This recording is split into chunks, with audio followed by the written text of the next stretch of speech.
Ago, I switched out my Samsung Galaxy S24 Ultra for Samsung's newest folding phones, the Z Fold 6 and the Z Flip 6. And cards on the table, I got some bones to pick. So, starting with the Fold, on one hand, this is nice. A neatened up, lighter, thinner, faster version of the last phone. But every time I take it out my pocket, I also can't help but feel like Samsung hasn't fixed the fundamental issues here. And I'm not sure Samsung is even trying to fix the fundamental issues. So, if you're coming from a non-folding phone, the first thing that you're going to instantly notice is the crease. And it's getting to the point where now I am perplexed. I am perplexed how even 6 generations in, Samsung still hasn't managed to just fix this line going down the middle of their screen that companies like OnePlus have already proved can be done better with their Gen 1 folding phones. They just need to improve the hinge. It's the way this phone is pinching on the screen every time you close it, and it's only going to get more noticeable the more you use it. The main rear cameras are good.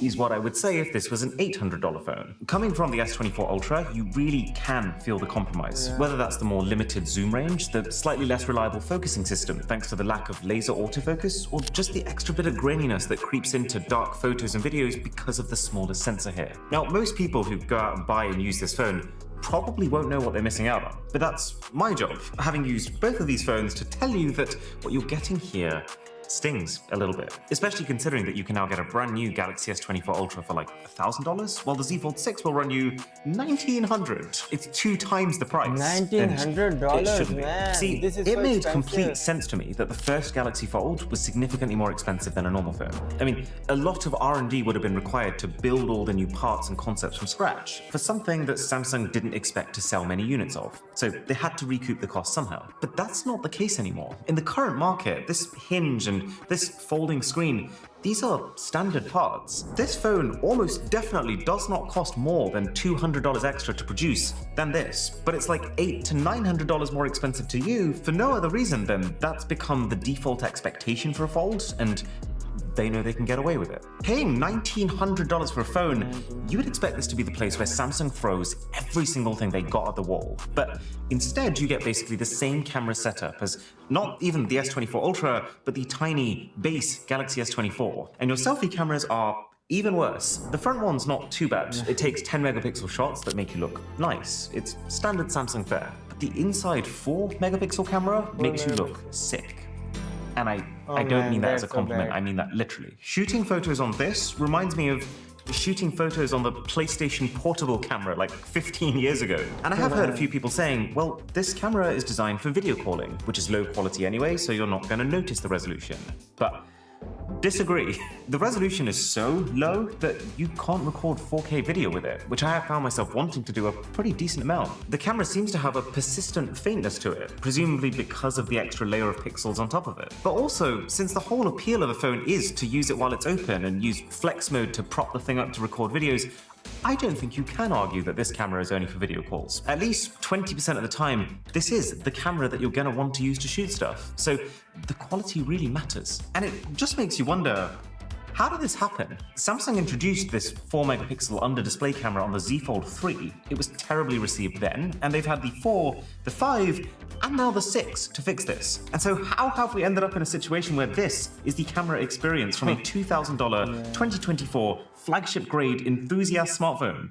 Anyways, the front screen is wider than it was before, which is a nice improvement. It looks neater, they've got rid of all of the weird corner screen bezels, but it does still feel just a little bit like no man's land. It's very close to feeling like you're using a normal phone, and that's impressive considering what this is, but it's still just a little worse in every way. A little bit too tall, a little bit too narrow, and a decent amount chunkier than a bar phone. And this whole structure creates a bit of a thermal compromise too.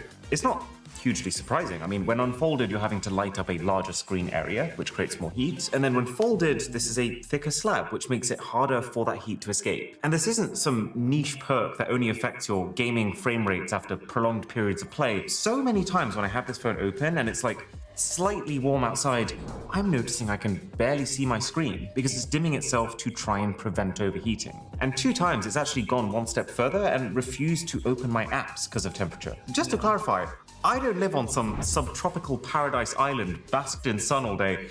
I live in the UK. There is no reason I should be getting temperature warnings this severe with normal usage. Oh yeah, also, one of the things that I love about the Galaxy S24 Ultra is the battery life. That's one phone that I've never had to worry about. But this, with both a smaller battery capacity and a larger screen to power, it runs out anywhere between 15 and 25% faster. And that puts it very much in the anxiety zone. I mean, I do nowadays pretty much always carry around a power bank, so I'm not left stranded, but that's just made me realize how much more often I am reaching for power here. The Flip does kind of fix this issue, but I'm getting to that phone. There was also quite a bit of emphasis that Samsung placed on the new AI features here. Of course they did, it's 2024. But are they any good? Some of them are. I'd say the vast majority do still fall into the fun to play with, but I won't use often category. I suppose the most useful kinds of AI features are the ones that allow you to do things that you already do, but better or faster, as opposed to the ones that just continuously add more different options, because you know, we're only human. There's only so many features that you're going to be able to integrate into your life. But this is why I love the idea of all of this automatic translation stuff. Like being able to have a WhatsApp chat across a usually impenetrable language barrier, but not actually having to think about the language barrier anymore. And also the new Smart Select tool. It's exactly what I was saying. It's making the kinds of things that you'd already be doing anyways, trying to fiddle around and select stuff, faster. I was also super excited about this new sketch to image, and there are moments where it all works the way you expect it, where you manage to perfectly place a one-of-a-kind dinosaur within the scene of your day out in the park, and you feel like the protagonist in a superhero movie at the single moment where unlimited power has just been dropped in your lap. But I would say there's too many constraints right now. It seems like there's some sort of safety restriction when it comes to adding things to faces, which I mean, it makes sense considering all the havoc that's been wrought by deepfakes lately. But then at the same time, faces are the main useful thing that you might want to add things to. And there's also other issues I'm bumping into, like draw smaller objects or draw objects closer together to generate. I think Samsung's just not ready for my big ideas yet. And do you know what? Using this feature consistently reminds Man, Samsung is really not ready for his ideas. Arun ideas are out of reach of Samsung, really, yeah. Me of just how silly it is that the one phone specifically designed to look and feel like a notepad does not come with a built-in S Pen like the S24 Ultra does. You know, the smaller of the two phones. So the only real remaining question is then, do the folding features make it all worth it? I feel like I've made it pretty clear at this point that you're giving up a lot to get these features. You're paying twice as much money, you're having to deal with a crease, a terrible underscreen camera, 2 displays with unorthodox aspect ratios, a compromised battery, and no S Pen. So, should you?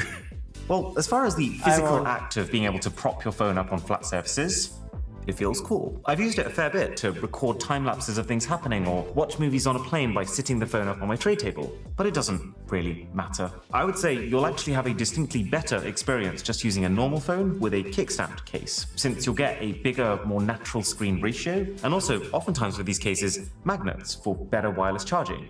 I mean, there are things that do uniquely utilize the display on this phone. The taskbar, for starters, is an amazing addition. This whole one tap to instantly be in another app is a genuinely ungimmicky efficiency improvement that you just can't have on a smaller phone. But ultimately, it's not for me.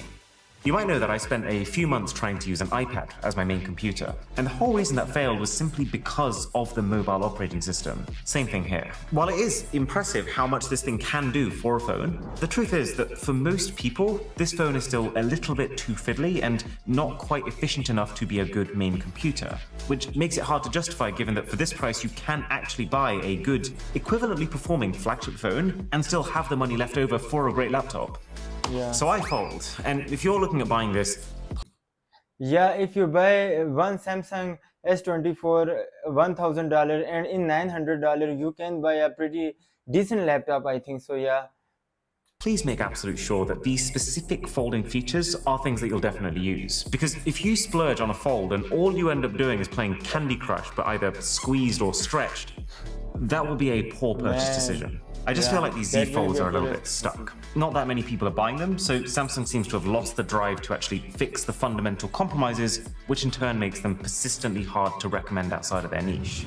The Flip 6, though, is actually very different, and in my opinion, a phone that makes more sense. If the Fold is the insecure teenager trying desperately to be something they're not, the Flip is its eccentric sibling, who, sure, they're a little bit odd, but they understand who they're trying to be. Through many years of bulking up the specs on these phones, I'd say Samsung's now got to a stage where the Galaxy Z Flip 6 is basically a flagship Galaxy S24 Plus that costs $100 to $200 more, but folds in half. And that isn't pointless. It's partly just a bit of fun, which doesn't hurt in an era where everyone's always saying that smartphones have peaked. I can't lie, if Samsung ever gave you the option to have their top-end Ultra phones also fold without any compromises, I'd take it in a heartbeat. And they've really dialed into that fun with all the unique front screen customization and funky case options. And this new photo ambient feature, which overlays real weather effects onto photos that you've taken, it's very pointless, but it brings me joy. It's got a potential lifestyle benefit, because unlike the front of the Z Fold 6, which is basically just a slightly less comfortable phone, the front of the Flip 6 has a very clearly distinct feature set to the main screen. This is much more like having a smartphone and then a completely separate smartwatch, as opposed to this, which is like a smartphone and then a slightly worse smartphone. And when I switched over to the Z Flip 5 last year, I did find that the physical barrier to go from this smartwatch stage to the smartphone stage actually did make me use my phone less. And then you do lose the 3x telephoto camera that the S24 Plus has. So you only get a main and an ultra wide. But I would actually say that it makes up for it with selfies. See, unlike the Fold, which can use its high-end rear cameras to take selfies, here, that's actually the default way to take selfies. If you want to take good selfies on the Fold, you have to unfold, open the camera, flip that camera, tap the cover screen preview button, physically turn the phone over, being careful not to swipe anything on screen, and then take your shot before closing it all back up again. Here, you just double tap the power button and then tap the screen. It's not a perfect system, because then at the same time, anytime you want to take a photo of what's in front of you, you do have to manually flip the phone open. But the point is, this phone is a unique proposition that makes it distinct and useful for more than 1% of the population. Now, there are a few things that I would say are compromised, like you still have to deal with the crease, but for whatever reason, it is significantly less noticeable on this Flip than it is the Fold. The buttons are a little high up when the phone's open, and I do feel like they could quite easily shove them down and they'd still work fine in both unfolded and folded states. The screen is a little bit tall, not as tall as the cover screen on the Fold, but still taller than I'd like. And it's only got a 1080p resolution as opposed to the Quad HD that you get on their flat flagships. But I think that's okay. I keep my phone on 1080p anyways for battery life and temperature reasons. And it's got the same chip as the S24 Ultra, same RAM, same base storage, same wireless charging speeds. And yeah, the battery capacity is smaller too, just like the Fold also has a smaller battery than normal bar phones. But unlike the Fold, which is like a normal phone that extends into a big tablet, this is a normal phone that folds into something half that size, which means you save a lot of battery compared to a normal phone, and you end up with something very close to that of an S24 Plus. So my through line for this phone is very much that 6 generations in, you still have to make compromises for a phone that folds. If all you want is the best bang for your buck, it isn't this, and to be honest, it never will be this. However, if you just really like the idea of a folding phone, then you're giving up surprisingly little to get it here. And you also scoop up a couple of little perks while you're at it too. So I had a funny situation a couple of weeks ago. I was stuck in a plane while England was in the Euros football final, which, by the way, the men's team has never won. So this was a big deal. And it felt like every single person on that flight wanted to do one thing and one thing only: find a way to stream the game.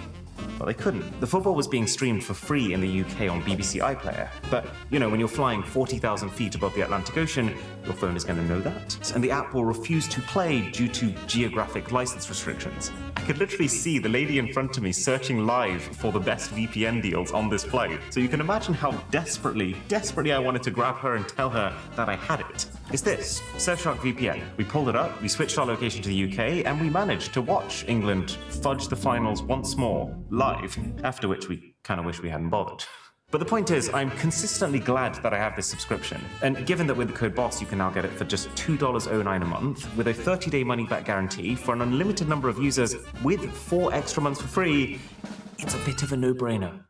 So friends, as we are done with the video, my point is that Samsung Z Flip is more good phone than and more practical phone in its price as compared to Samsung Z Fold. It's way too much of its price. If you see Samsung S24 Ultra, it's $1,000, and if you see Samsung Z Fold 6, it's $1,900. In that price, you can buy a phone and a laptop as well. So if I would have some money, then I will definitely buy Samsung Z Flip, not Z Fold.